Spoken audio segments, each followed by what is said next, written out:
I'm not sure that I'm ready for the controversy in this video.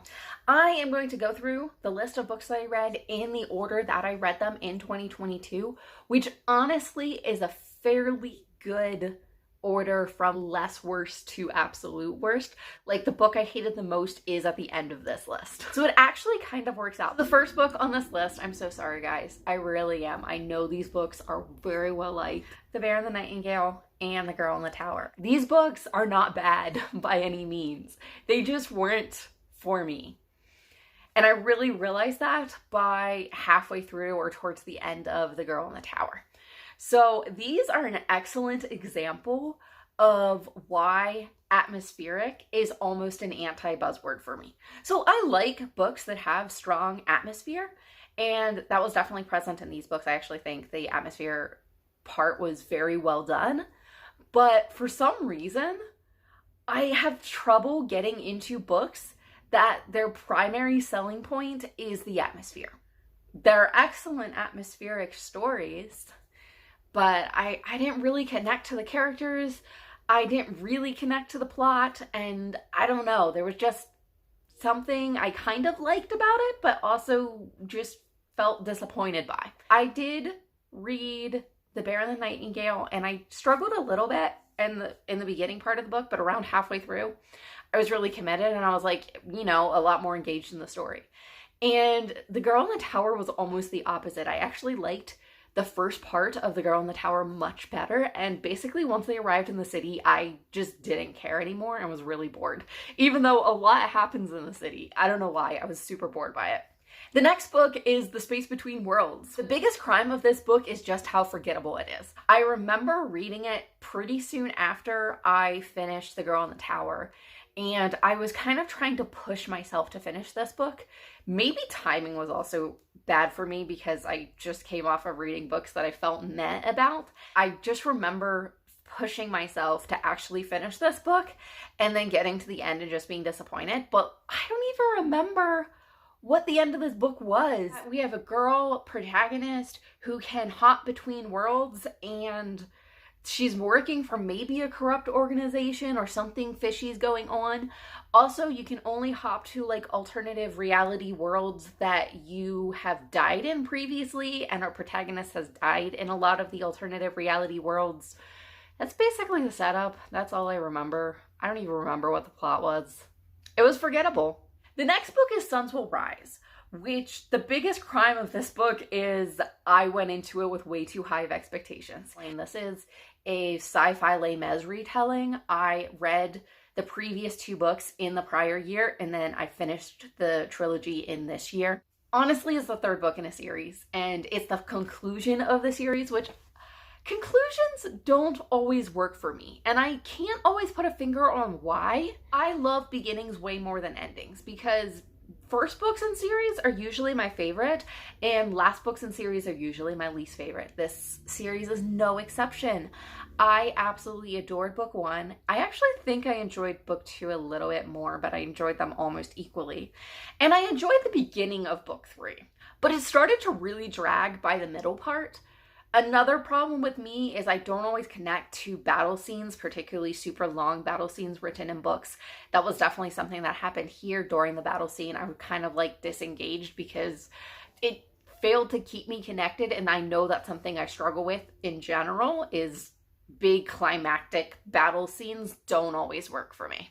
The other problem is one of our protagonists, because this is a multi-POV story, one of our protagonists discovers her long-lost brother. Once our protagonist discovers her long-lost little brother, she becomes super protective of him and doesn't want him doing anything at all risky or dangerous, which is fine, except it became our protagonist's entire personality. So every time we were in that protagonist's point of view, that was like all she thought about, which became annoying after a while. Like, we got it the first time and the second time and the 50th time. Can you think about something else? There's a whole conflict going on right now. She was actually one of the characters that I enjoyed in the previous books a fair amount. So I was kind of annoyed that that's like what her character was reduced to by this book.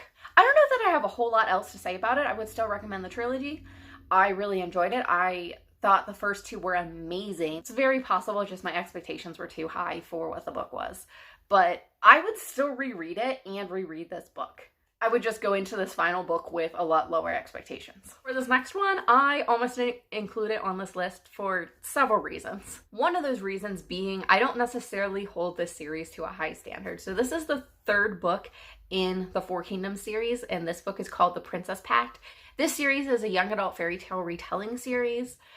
For me, it's basically a fun, low-stakes fluff read that I can read in between other more serious stuff. And the first two books in this series fit that very well. It's exactly what I was looking for. They're not necessarily the best told books. They're not necessarily, you know, some brilliant genius retelling. They were just fun. So, the premise of this story is our protagonist is the princess of this kingdom, but she thinks she's too plain to be the princess. She's not beautiful enough. Looks is a very big thing in this book. Our plain, ugly princess finds out she's not actually the princess, she was adopted. So she runs away and joins this rebel camp who's planning on uprising against the kingdom. Does it make sense? Not necessarily. Is it fun and entertaining? Yes. That's where everything goes wrong, though. Our protagonist meets hottest guy in the universe in rebel camp. And hottest guy in the universe is immediately attracted to plain Jane protagonist. Hottest guy in the universe and plain Jane protagonist do not discuss their feelings for each other for a very long time despite being attracted to each other.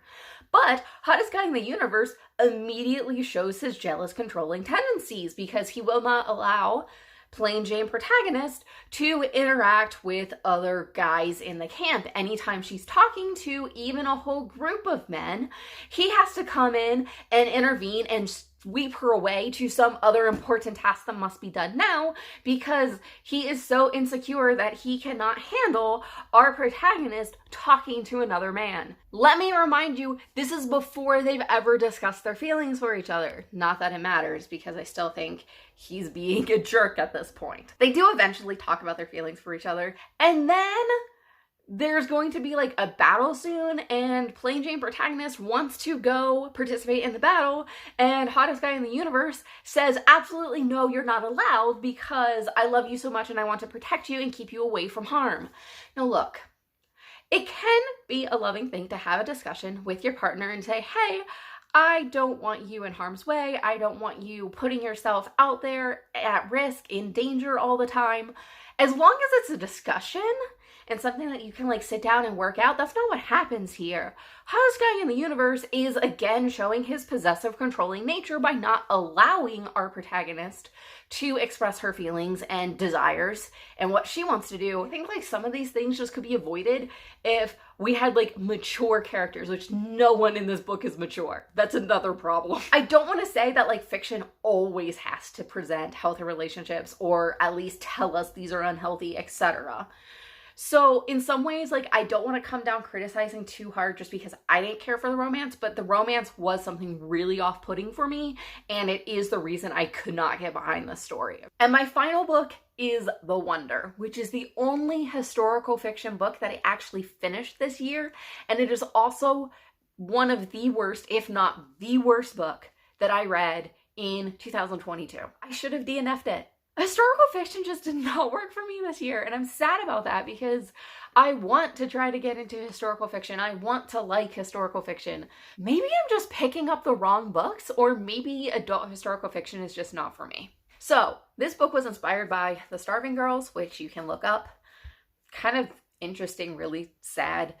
Basically, girls who probably had mental illnesses or eating disorders or something, but their lack of desire to eat was often seen as miraculous and like heavenly and close to God, which is really sad because we're not helping these girls be the healthiest and best they can be. We're just letting them starve to death, which is something that sadly happened. In this book, we have a nurse from England who is hired to go to Ireland and observe this case of a girl who has not eaten for months.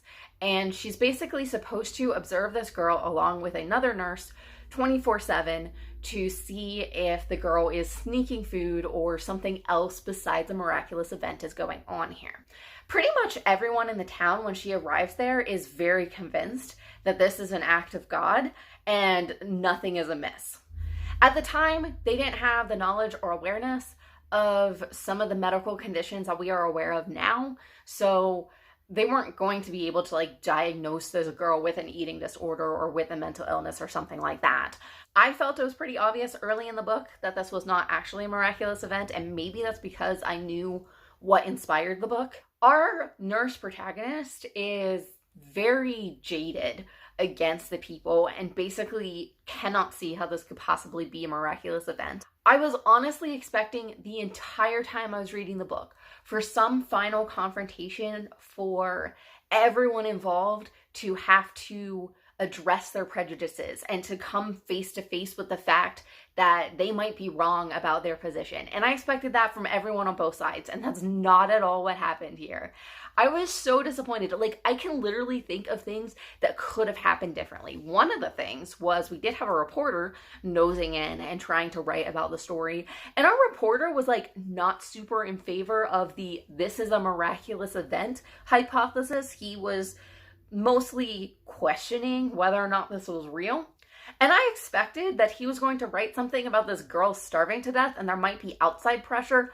Never happened. We did have people in the town who were concerned about the girl herself and didn't care so much about having this declared a miracle and cared more for the health of the girl. Our protagonist never sought them out and never like tried to get help in the situation. So our protagonist is like very much considering this is not miraculous. We need to be feeding this girl. There's issues here. She's getting pushback from the parents, from the people who hired her, basically everyone going, no, no, no, just let it be. And she's going, this girl's going to starve to death unless we step in and do something. So without spoiling this, I'm going to try to say this like as non-spoilery as possible. So in the end, our protagonist decides that everyone in the town is absolutely unreasonable. Talking to them is not going to get you anywhere. Absolutely cannot be reasoned with, cannot solve the situation. So she very unethically, through lying and manipulation, removes herself from the situation entirely. By the end of the book, it's painted as a completely happily ever after. She got away with her manipulation and lying, but there's no way I can think of that in another 5 or 10 years, this is not going to blow up in our protagonist's face. Like, where's the sequel where everything blows up and our protagonist has to deal with the fact that she dealt with the situation the way that she did? Like, it was so bad. I'm so mad at the ending still.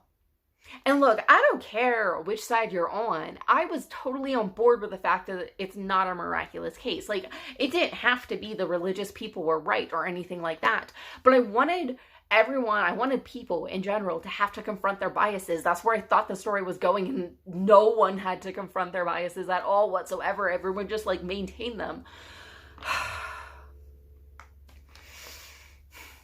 This book, as well as all the historical fiction books that I DNF'd, has kind of left a bad taste in my mouth for adult historical fiction, unfortunately. I'm not as likely to pick it up. I'm not as excited to pick up adult historical fiction in the future, although I do want to keep trying. I think I would enjoy this genre. I don't know, we'll see. But these are the worst books that I read in 2022. Comment below and let me know the worst books that you have read either last year or just some of your least favorite books ever. I would love to know if you've read any of these and if you disagree with me on any of this.